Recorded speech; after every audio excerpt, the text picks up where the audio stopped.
In Lahore, it's one of the most important days in Saeed Mumtaz's life. 18-year-old Saeed is battling a mysterious condition that has caused his head to grow out of control. It's a potentially life-threatening condition, as Saeed worries his neck might snap from the increasing weight of his head. Today, for the first time, he's to be examined by a team of medical experts. It's a big and wonderful day for us. All the senior doctors at the hospital will see Saeed today. They will examine him with their big machines. God will guide us today. Dr. Kirk is a clinical geneticist from the Sydney Children's Hospital. He's arranged a series of tests to be conducted by the local medical team. First we will do X-ray cervical spine in standing position. So we are going to move him here. Saeed's first test is a series of X-rays to investigate the abnormalities around his spine.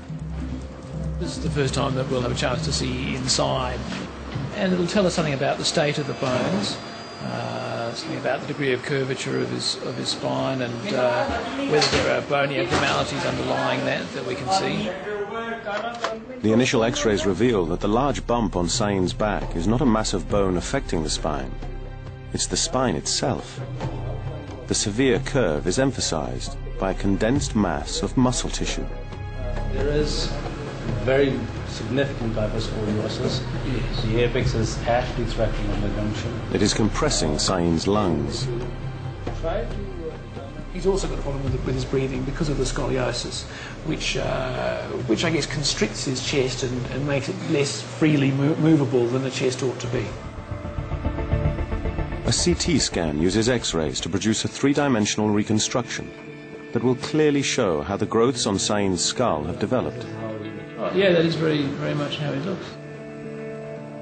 On the surface, Saeed resembles someone with Proteus syndrome, the same condition as Joseph Merrick, also known as the Elephant Man. But it's when the skin is stripped away by the scan that the difference becomes clear. This is abnormal bone that's grown over the top.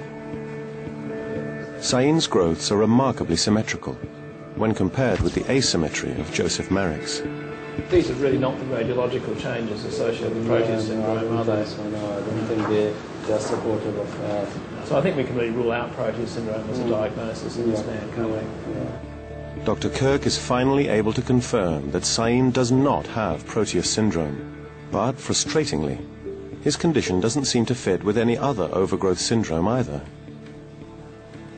The CT scan next reveals some reassuring news for Saeed. Just disregard all this around it. Yeah. This is normal. Yes.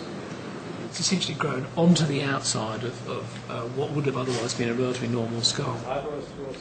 The white mass is the bony overgrowth around Saeed's skull. The black inside shows there is no abnormal growth within the skull, which means there is no current risk of brain damage.